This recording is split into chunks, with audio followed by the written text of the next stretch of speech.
Chancellor Merkel, it is a great honor to welcome you to the People's House, the White House. Our two nations share much in common, including our desire for security, prosperity, and peace. We just concluded a productive meeting with the German and American companies to discuss workforce development and vocational training, very important words.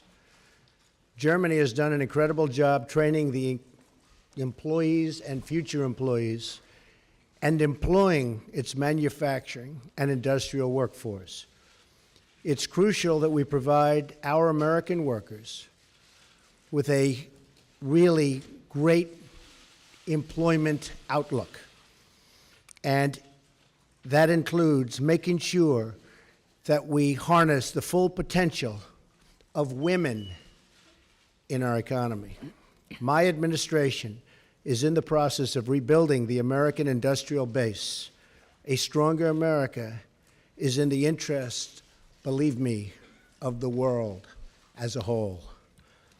I reiterated to Chancellor Merkel my strong support for NATO, as well as the need for our NATO allies to pay their fair share for the cost of defense. Many nations owe vast sums of money from past years, and it is very unfair to the United States. These nations must pay what they owe. During our meeting, I thanked Chancellor Merkel for the German government's commitment to increase defense spending and work toward contributing at least 2% of GDP. I want to thank the Chancellor for her leadership in supporting NATO and its efforts in Afghanistan. This has come at significant cost, including the lives of over 50 German soldiers whose sacrifice we greatly honor.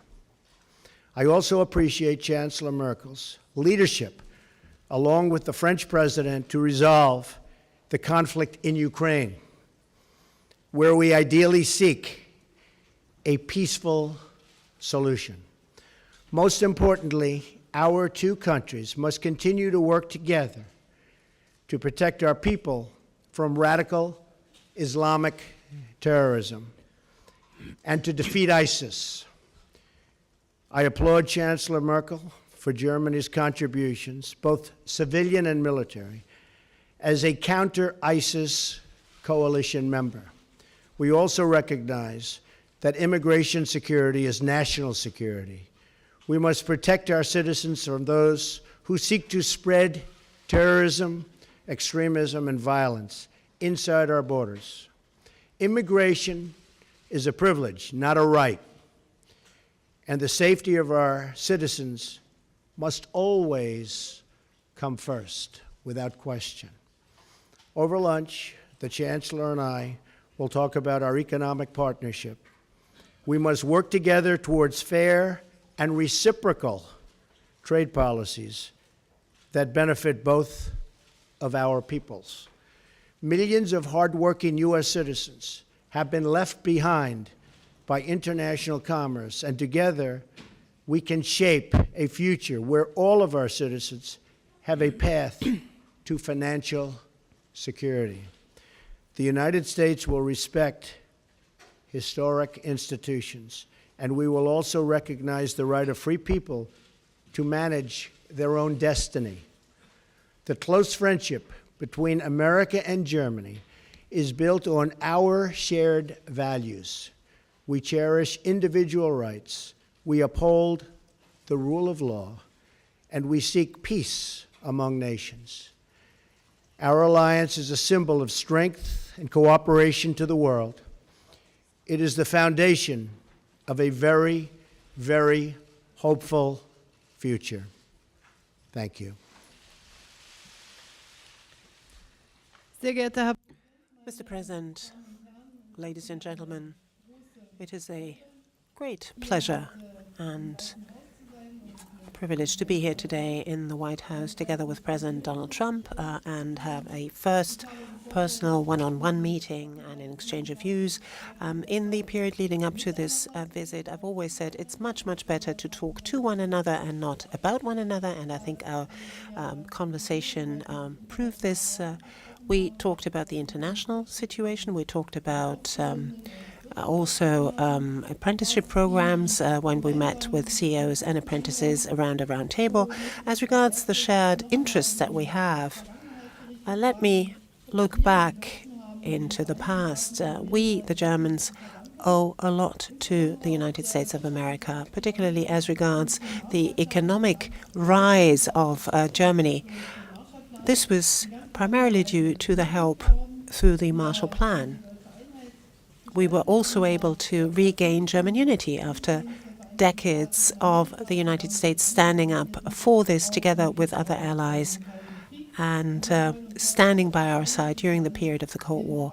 And we are very gratified to know that today we can live in peace and freedom as a unified country due to that. So I was gratified to know that the President underlined how important he thinks NATO is. NATO is of prime importance for us, and it was not without very good reason that we said during our summit meeting in Wales that also Germany needs to increase its expenditure.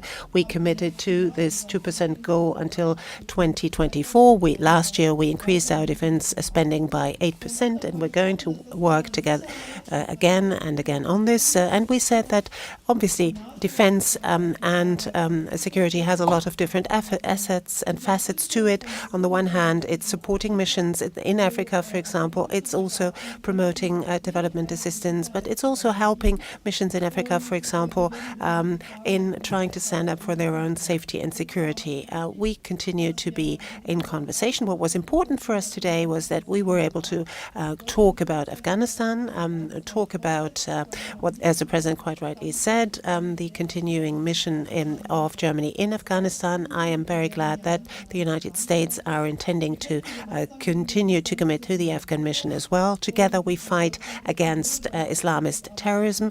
Germany is going to step up its work and is going to continue its work in Afghanistan and also in Syria. We're going to monitor the situation there very closely. We're going to work on political solutions in Syria, but also in Libya, what we talked about. I am very gratified to know that the American administration and also the President personally commit himself to the Minsk process. We need to come to a solution of this problem. There has to be a safe and secure solution for Ukraine, but the relationship with Russia has to be improved as well. Once the situation there on the ground is clarified, Minsk is a good basis, but unfortunately we haven't made yet the headway that we want to, but we are going to work together with our experts in the next few months to come on this issue. I am also here in my capacity as G20 President. You know that we will be hosting the G20 the G20 summit, this year, and I'm very pleased that the President has committed to attending this summit. We're going to talk at some length over lunch about the issues. We say trade has to be rendered fairer. There has to be a win-win situation. We can talk about the details of that. We've already seen today when we had an exchange with our CEOs and also with our apprentices what sort of potential we can tap, what sort of potential our two economies have. It's very moving to see, particularly meeting with these young people, what sort of work towards the future is being done by our companies there. So particularly in this period where we are transiting from traditional manufacturing to Industry 4.0, capacity building, skills are so important, incidentally, not only for young people, but also for those who maybe have lost their jobs and need to be reskilled in order to find a job again. And that is an issue I know is very important for you here in the United States, but it's also important for us in Germany. So I can say there are a number of issues where we will continue to cooperate very closely on the level of our experts, but also on our level. We had a very good first exchange of views, so I'm very much looking forward to the talks we will have over lunch. Thank you. Thank you very much. We'll do a couple of questions. Mark Halpern. President, thank you. A lot of Americans now have anxiety, like 8 years ago, as the government here debates what to do about health care. So I'm wondering if you can tell people what your bottom lines are, what's non-negotiable. You talked in the past about saying no one should deny health insurance if they can't afford it. You talked about no. The gentleman needs to use a microphone. Are those your part of your bottom line? Would you veto any piece of legislation that violated those? Madam Chancellor, I'd like to ask you. President Trump's got a different style than the most recent past U.S. presidents. I'm wondering what you think of that style, if you think it's good for the world, or if you've got any reservations. Thank you both. Thank you, Mark. We just have a really wonderful group of people meeting later. We met with 12 pretty much no's in Congress. You saw that a little while ago, and they went from all no's to all yeses. And we have a lot of yeses coming in. It's all coming together. We're going to have great health care. It's going to be passed, I believe, I think substantially and pretty quickly. It's coming together beautifully. You have the conservative groups, you have other groups, everybody wants certain things. In the end, we're going to have a great health care plan. Now, I have to tell you that Obamacare is a disaster. It's failing. I was in Tennessee. We had a tremendous crowd the other night, and they have half of the state is uncovered. The insurance companies have left, and the other half has one insurance company, and that'll probably be bailing out pretty soon also. They have nobody. You have many states where they have one, and you have a lot of places now where they'll have none. Obamacare will fail. It will fold. It will close up very, very soon if something isn't done. I've often said politically the best thing I can do is absolutely nothing. Wait 1 year, and then even the Democrats will come say, please, please, you got to help us. But it's not the right thing to do for the people. We have a great plan. We have a plan that's getting more and more popular with the Republican base, with the conservative base, and with people generally. The press has covered it very inaccurately. People are truly covered well, and I think it's going to be something that's going to be a model to be looked upon. I'll tell you after we're finished.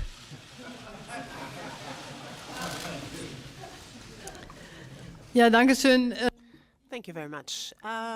Well, I'm here as Chancellor of the Federal Republic of Germany. I represent German interests. I speak with the President of the United States who, well, stands up for, as is right, American interests. That is our task, respectively. And I must say that I was very gratified to know the very warm and gracious hospitality with which I've been received here. We held a conversation where we were trying to address also those areas where we disagree, but to try to bring people together, try to show what is our vantage point, what is the American vantage point, and then try to find a compromise which is good for both sides, because we need to be fair with each other. Each and everyone is expecting for his or her leader that something good comes out of it for their own people. For Germany, I can say, well, people are different. People have different abilities, have different characteristics, traits of character, have different origins, have found their way into politics along different pathways, which, well, that is diversity, which is good. Sometimes it's difficult to find compromises, but that's what we've been elected for. If everything just went like that without problem, well, you didn't need politicians to do these jobs. Frau Dunz. Ms. Dunz, please.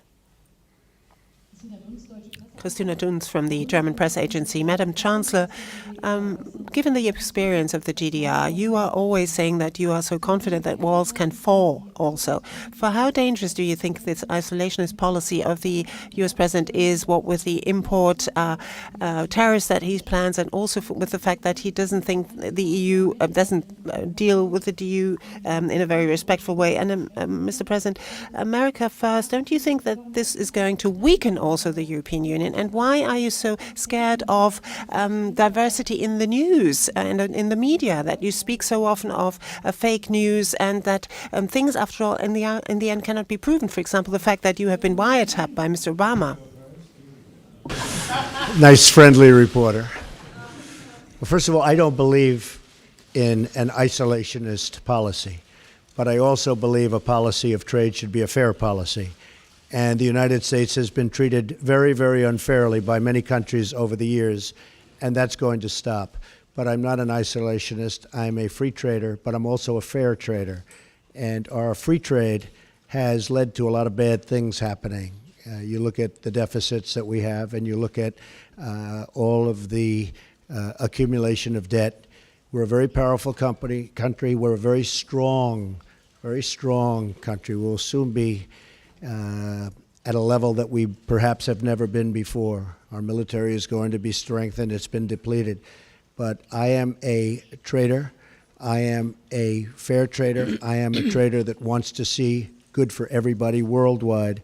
But I am not an isolationist by any stretch of the imagination. So I don't know what newspaper you're reading, but I guess that would be another example of, as you say, fake news. Also ich möchte es einfach mal so. Well, allow me, if I may, to put it in the following terms. We haven't yet had time to talk at a great length about economic issues, but I would say that the success of Germany in the economic area, but also on security and peace, that the success of Germans have always been one where the German success is one side of the coin and the other side of the coin has been European unity and European integration. That's something of which I'm deeply convinced, and I'm not only saying this back home, I'm saying this here, I'm saying it in the United States and also here in Washington in my talks with the President. Secondly, I believe that globalization ought to be shaped in an open-minded way, but also in a very fair way. Freedom of movement within the European Union, for example, is a very important element of our economic progress, of peace, has been for many, many decades. The European countries for many, many centuries waged wars against each other.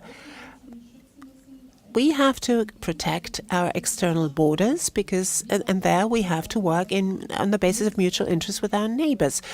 Migration, immigration, integration has to be worked on. Obviously, traffickers have to be stopped, but this has to be done while looking at the refugees as well, giving them opportunities to shape their own lives where they are, help countries who right now are not in an ability to do so, sometimes because they have civil war. I think that's the right way of going about it.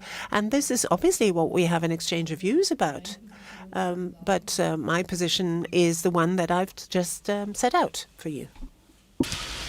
I might add that we have many plants and factories coming back into the United States. Many jobs are coming back to Michigan, to Ohio, to Pennsylvania, to a lot of places where they were losing jobs. And we will have a different policy, but it's going to be a great policy for not only the United States, but a great policy worldwide. And I look very much forward to it. Kevin Cerulli. Yes, Mr. President, you have received the commentary what exactly do you think will unify this Republican Party? And then in terms of trade, what areas of common ground do you think you'll be able to have with German governments? And then Chancellor Merkel, what do you anticipate could be the concession points that you would be willing to give to the administration in terms of that negotiation? Well, Kevin, I think we have a very unified Republican Party. After all, we have the presidency, we have the House, we have the Senate, and we're getting along very well, I will tell you. And if you were at the meeting that I just attended, where we took 12 no's or semi-no's, no yeses, and within a short period of time, everybody was very much on board, and a commitment to vote yes. I think we have a very unified party. I think actually more unified than even the election. You see, when they talk about me, I seem to be very popular, at least this week, within the party, because we have our highest numbers, the highest numbers that I've ever had in the party. So I think there's a great unification. Healthcare is a very, very difficult subject. It's a very complex subject, and it's a subject that, you know, goes both ways. You do something for one side, and the other side doesn't like it. But it's really something that's come together very well, and I think it's going to be very, very popular, extremely popular. On trade, with Germany, I think we're going to do fantastically well. Right now, I would say that the negotiators for Germany have done a far better job than the negotiators for the United States. But hopefully we can even it out. We don't want victory, we want fairness. All I want is fairness. Germany's done very well in its trade deals with the United States, and I give them credit for it. And I can speak to many other countries. I mean, you look at China, you look at virtually any country that we do business with, it's not exactly what you call good for our workers. I mean, you look at the horrible NAFTA transaction.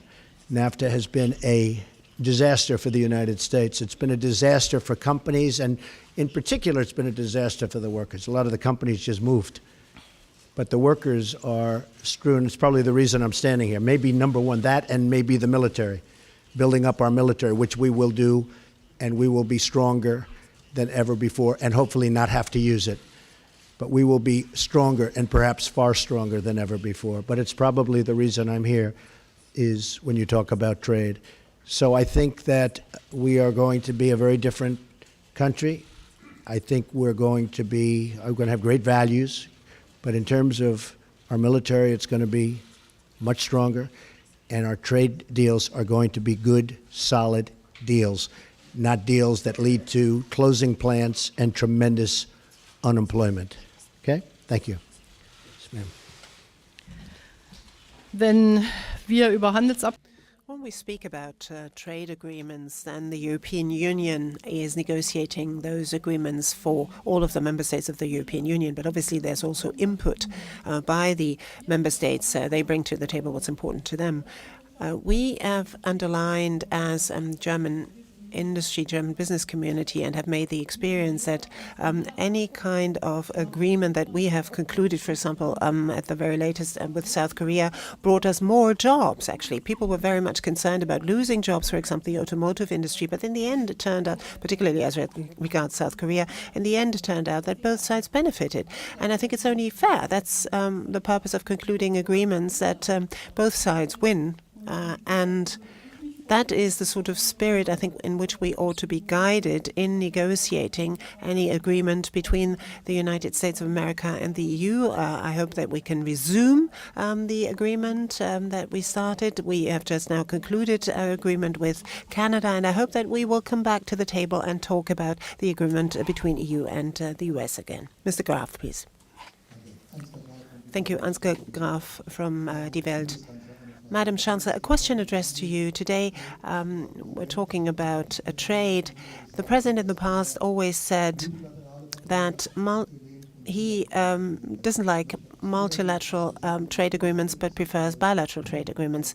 Do you think, from the EU's point of view, TTIP is a bilateral agreement with Washington on one side, the EU on the other side? Now, is the problem maybe that America, the President of the United States, and the Europeans have a basically different understanding of what the EU is all about? That's my question addressed to you. And Mr. President, my question addressed to you, if I may. Rejected White House claims that the alleged wiretapping on you, on the Trump Tower, on Trump Organization, or on members of your campaign was that British intelligence was either responsible for it or involved in it.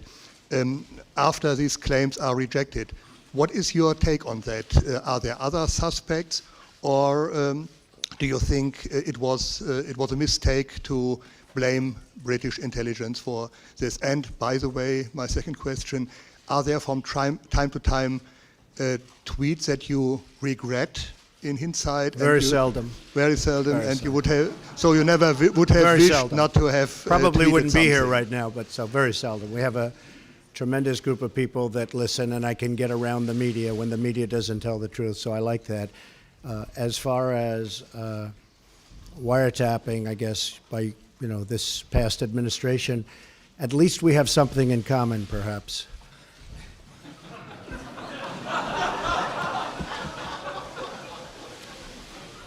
And just to finish your question, we said nothing. All we did was quote a certain very talented legal mind who was the one responsible for saying that on television. I didn't make an opinion on it. That was a statement made by a very talented lawyer on Fox. And so you shouldn't be talking to me, you should be talking to Fox. Okay? Okay, thank you. Ja, ich glaube, dass der Präsident.